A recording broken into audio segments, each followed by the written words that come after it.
When I was newly single after my 2-year relationship ended, I was back to living alone again and back to swiping on Tinder and all those apps. I had been single for a few months already, and I had met a few people in that time. During that time, I matched a girl on Tinder named Tracy, and she gave me her Snapchat, but it quickly fizzled out to her just watching my stories and not really communicating. That kind of used to happen all the time when I was in college, but now being in my late 20s using Tinder and just being reminded of how immature all this online dating stuff is, it feels a lot different at this age.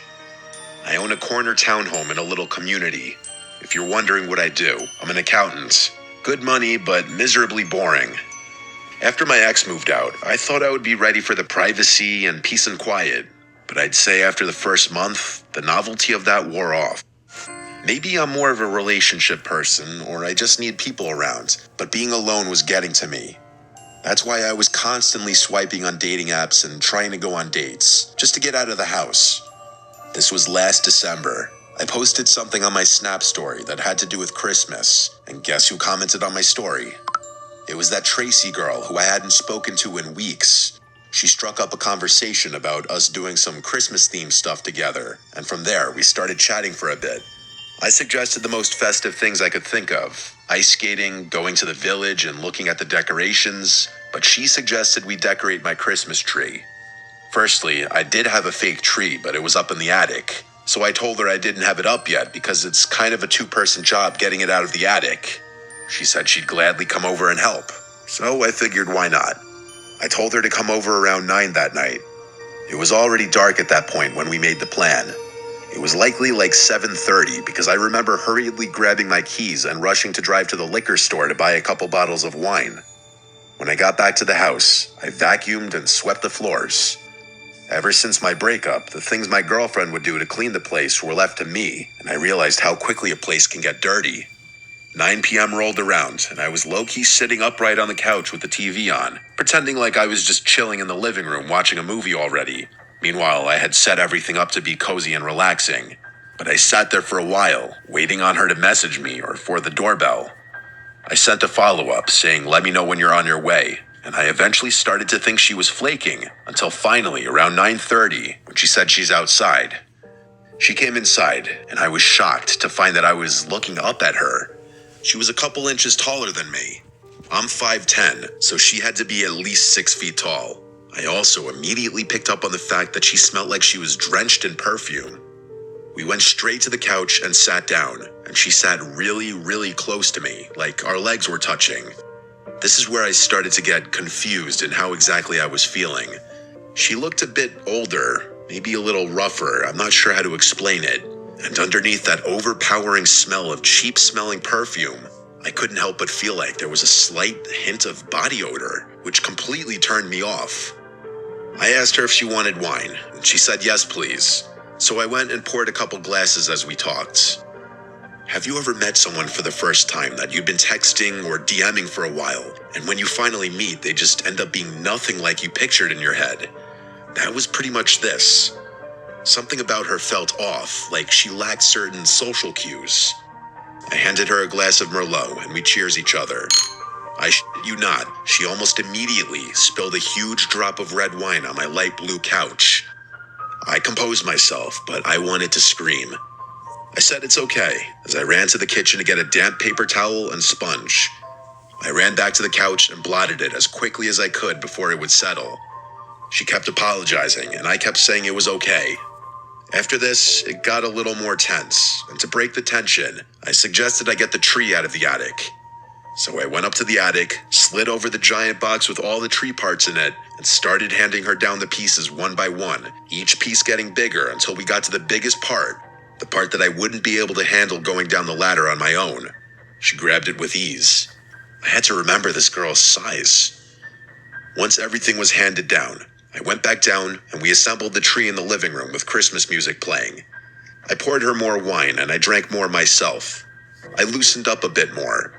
Wine makes any situation feel better. Once we had the tree set up, next was the ornaments. I told her my ornaments were all in the crawl space.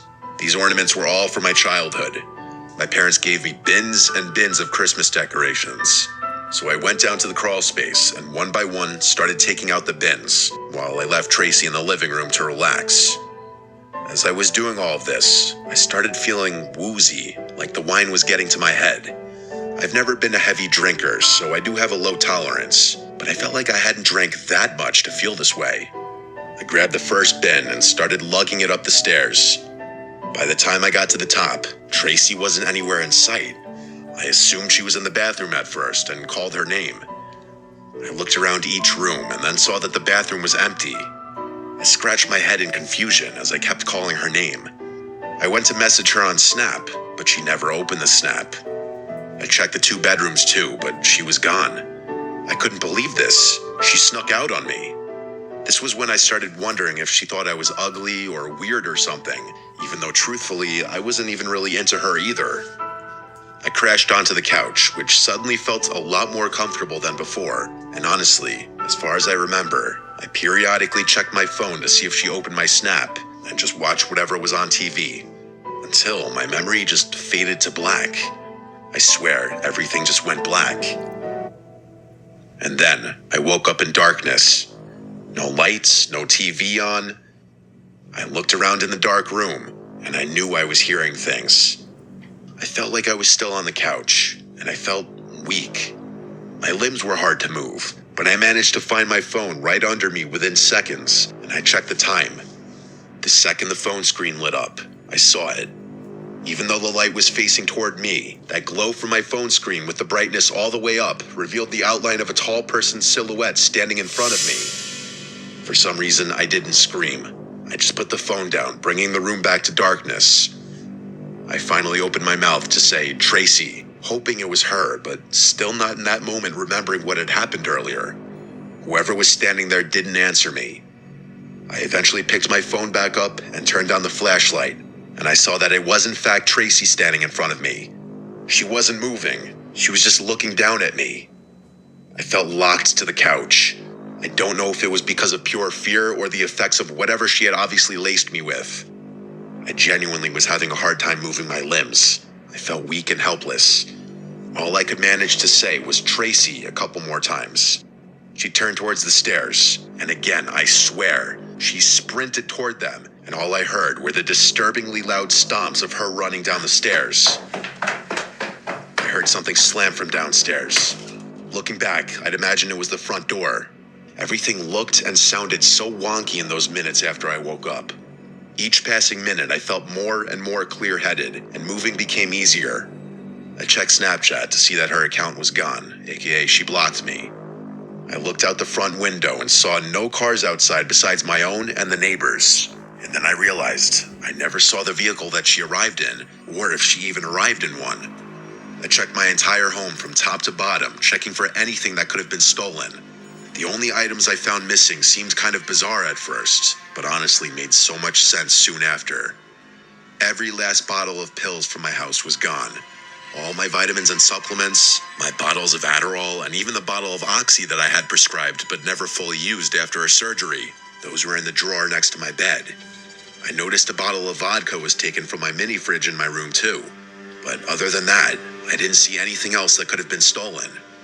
Still, I called the police right then and reported the robbery. I gave the Snapchat username and explained that I never got her number or knew anything really about her identity minus the name that she gave me, which was Tracy Gibson. The police knocked on my neighbor's door since all of our homes are attached, even though it was like 1 a.m.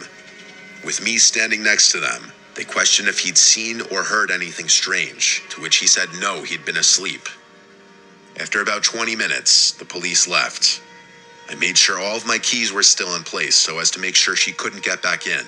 But other than that, this Tracy person disappeared without a trace. I knew her behavior was quirky and wonky from the first few minutes of meeting her, and it makes so much sense now. I won't even call it a theory because I just know this is the truth. I think that girl, or woman I should say, was older than she claimed, and she was potentially homeless with a serious drug addiction. I think she drowned herself in perfume to mask the body odor that was honestly still showing through. She laced my wine with something when I was in the attic, clearly. I don't know exactly how long I was out, but it was enough for her to scour my entire home for any and all drugs and supplements. I still remember how disturbing of an image it was seeing her tall silhouette standing in front of me while I was just waking up on the couch. Honestly, after this, I didn't even decorate the tree that year.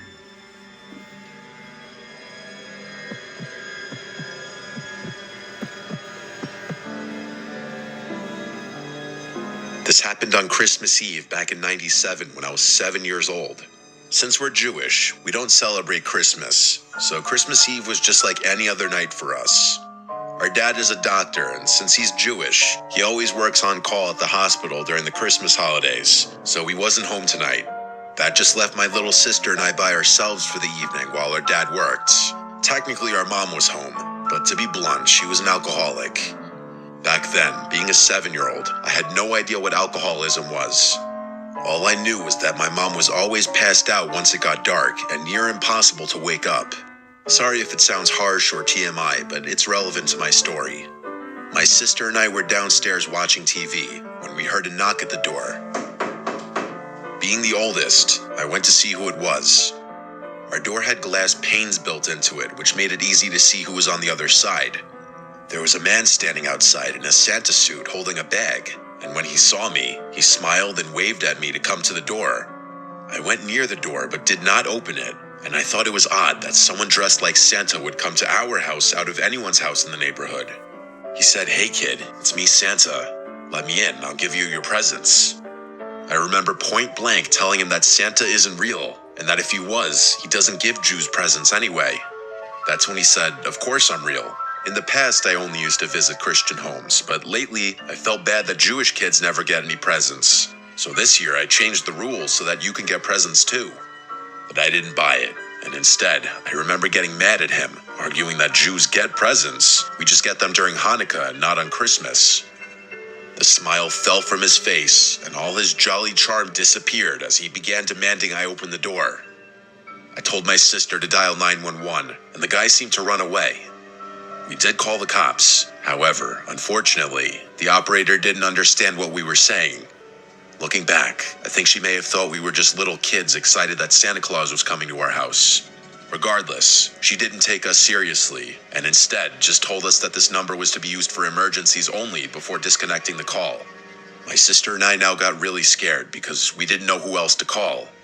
Since we were only 4 and 7, the only numbers we knew how to dial were our home number and 911. And since this is the 90s, my dad didn't have a cell phone yet, and I had no idea what the hospital number was to reach him there. And with our mom impossible for us to wake up, we were essentially on our own. We hoped the man wouldn't come back, but a few minutes later, he was knocking on the door again. He said he knew the cops weren't coming and to go ahead and let him in or we'd be in big trouble. My sister started crying and ran upstairs trying to wake my mom, not knowing what else to do. I did the one thing that made sense to my 7-year-old brain. I grabbed a bunch of candles we keep for our menorah and lit them all, then ran below where the smoke detector was. I blew out all the candles quickly before tossing them all up to the smoke detector. Thankfully, they gave off enough smoke to set off the smoke alarm. As an adult, I realized how stupid this was, and fortunately, I did not accidentally set the house on fire. But at that time, all I knew was that the smoke alarm would instantly call 911 for me and send help to our home. There was a fire department not even 2 minutes from our house, so they got here pretty fast. My sister came downstairs, scared of the fire alarm, but I told her there was no fire and to not go outside, but instead wait inside with me. To my amazement, the guy still did not leave. Instead, the bastard ran to the firefighters, presumably telling them that he was glad they showed up. I remember that he claimed he was my dad, and that he dressed up like Santa Claus for Christmas Eve to surprise us. He explained that his suit didn't have any pockets to hold his keys, and that with the door locked, he couldn't get the door open to save us from the fire, so he begged the firefighters to break down the door.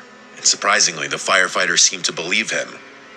They were actually getting ready to break down the door, and told us to stand back, but we started crying, shouting at them that he's not our dad, that our dad is working at the hospital and that we have no idea who this guy was, and that we don't even celebrate Christmas. The firefighter who was about to break down the door thankfully stopped and listened to us. He asked, "You don't celebrate Christmas?" I told him no because we're Jewish, and showed him my kippah on my head as well as our menorah. I then broke down crying, explaining how I set off the smoke alarm to try and get help because the police wouldn't believe us, and to please not let the guy in. The firefighter thankfully believed me, and then asked the guy why Santa would show up to a Jewish home. I don't remember exactly what the guy said, but the firefighters clearly didn't believe him.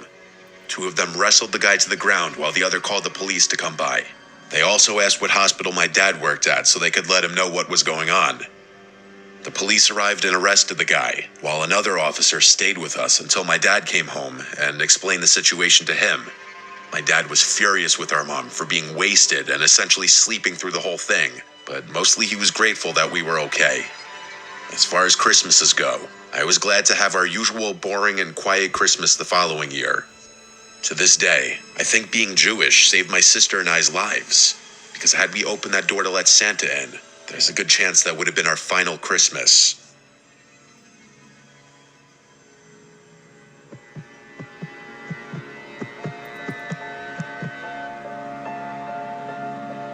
It was December 2022. My girlfriend Charlotte and I were driving to the Pocono Mountains. We had rented a super cozy looking Airbnb decked out with Christmas decorations, and it was nicely located with a nice view, big property, and not far from a cute little village. To make things even more festive feeling, there was a snowstorm coming that night, so we set out on the road a little earlier to allow us time to get groceries and everything set up in the Airbnb. From the city to the Poconos was about 4 hours. We made decent time. We stopped at a Family Dollar for some snacks and groceries, and then we went straight to the Airbnb. We turned towards the uphill gravel road through a clearing in the trees that led to the property. The house was surrounded by woods. It had a big deck with a hot tub on it, which was very appealing, especially the idea of sitting in it during a snowstorm. There were a bunch of Christmas decorations on the property, including some light-up reindeer, a big snowman, and big decorative candy canes lining the walkway to the front deck. We had to take a few trips to and from the car to bring everything inside. First impression, the place had a very comfy feeling as we expected from the pictures. It had a Christmas tree in one corner, stockings hung on the walls, and a bunch of smaller decorations scattered about. It had that very welcoming smell of wood that you'd expect in a country log cabin, though it was more so just a regular house. Then I realized why. There was a stack of logs next to a big fireplace in the living room. There were 3 bedrooms, though of course we only needed 1. We put our luggage and such in a second bedroom. I did the usual stuff like inspect the fridge, turn on the TV to see if there's cable or Netflix, and look out all the windows. There was an upstairs, but it was more of a loft with a pool table and a couple of couches. Then there was a basement. For the hell of it, I went down to check out the basement. It was fairly big relative to the size of the house. It felt disconnected from the Airbnb though. It wasn't furnished for hanging out in. It was dark and cold and felt more like a space to do laundry and a workspace. Then there was a knock at the front door. I hurried up to answer it, and there was a guy who looked to be in his late 40s. He was wearing gray sweatpants and a ripped-up yellowish-brown jacket. He smiled at me and said, "How are you folks doing?" I replied good and asked him if he was the Airbnb host. He replied he runs the place with his brother. I asked for his name, and he said Tom. Tom said he lives just up the road next door if my girl and I need anything. I thanked him, and then he walked away. I found it interesting that he knew I was with my girlfriend. Charlotte didn't come to the door, but maybe his brother told him about us. I did have a conversation with Mike, the host, about it being my girlfriend and I wanting to do something festive. It was pitch black out and it was snowing. We cranked up the heat in the house and started preparing the dinner we bought, which was chicken thighs, broccoli, potatoes, and cornbread. It was pretty grab bag.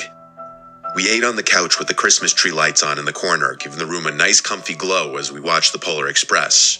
It was the only good Christmas movie on any of the streaming platforms. If you can't tell, we really love Christmas.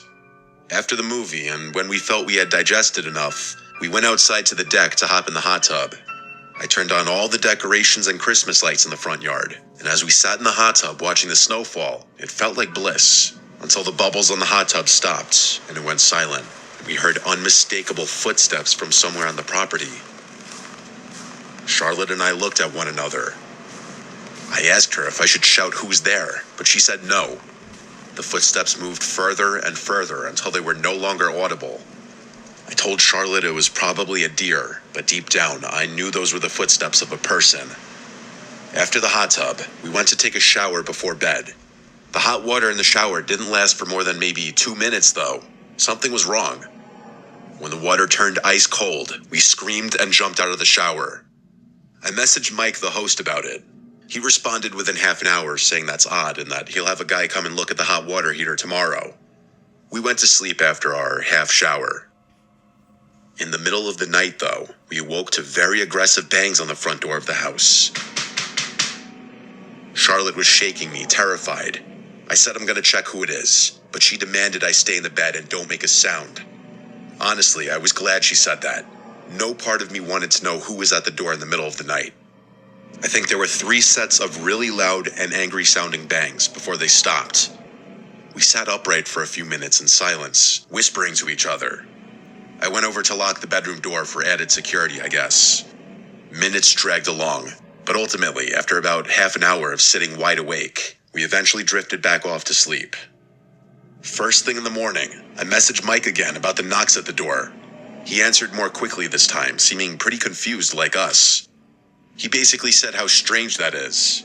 He didn't know why anyone would be roaming around late at night like that. He said if anything like that happens again, that we should alert the authorities. Honestly, not the most reassuring response, but I mean, he was right. What else could he tell us? Grab a gun and shoot whoever was at the door? I didn't want to keep complaining to Mike constantly, but I mean, these were some valid concerns I was bringing up to him. There was a lot of snow outside, and it was a dark, cloudy day. There were still some flurries falling onto the ground. I went out to wipe the snow off my Jeep, and while I was doing so, I noticed footsteps in the snow. They looped around the house. I remembered the knocks from the night before, and wondered if it was from the same person. But these footprints looked fresh, and it snowed all night. Surely the footprints from last night would have filled in by now. I heard footsteps approaching now, actually, and I saw Tom walking from around my car. I told him about the hot water heater problem, and that Mike said they were sending someone to take a look at it. He said he knew and that he was here to take a look at it, actually. I also told him about the knocks at the door last night and the footprints in the snow. I even showed him. He looked at them and said there's a lot of strange folk out here that go snooping around at night. I asked if we should refrain from using the hot tub at night then, and he said no, that shouldn't be a problem. The people around here are harmless. He went inside into the house and walked around for a bit before walking down to the basement. He told me he'll have a look at the hot water heater. Tom seems like a weird dude, honestly. I messaged Mike saying Tom's here now checking out the water heater. Mike replied back asking, is Tom the name of the plumber? And I replied, no, your brother. He replied, what do you mean? He said he's my brother? It started to click in my head. I responded, do you have a brother named Tom who runs this Airbnb with you? And he replied, no, who is this person? I hurried to Charlotte and told her to collect her things quietly. We need to get out of here. As quickly as we could, we packed our bags, grabbed all of our stuff, and brought it outside to the car in one trip. I'm sure we left behind a charger or something small, but who cares? We got in my car, and when I started it, I looked in the rearview mirror and saw Tom quickly approaching the rear of the Jeep. I put it in drive and drove out of there as quickly as I could. When we were back on the road, we called Mike and explained everything and told him he needs to call the police now. He didn't stay on the line with us for long, but 20 minutes later, he called us back. We were in the car still. He said the police were there now and didn't see anyone in the house.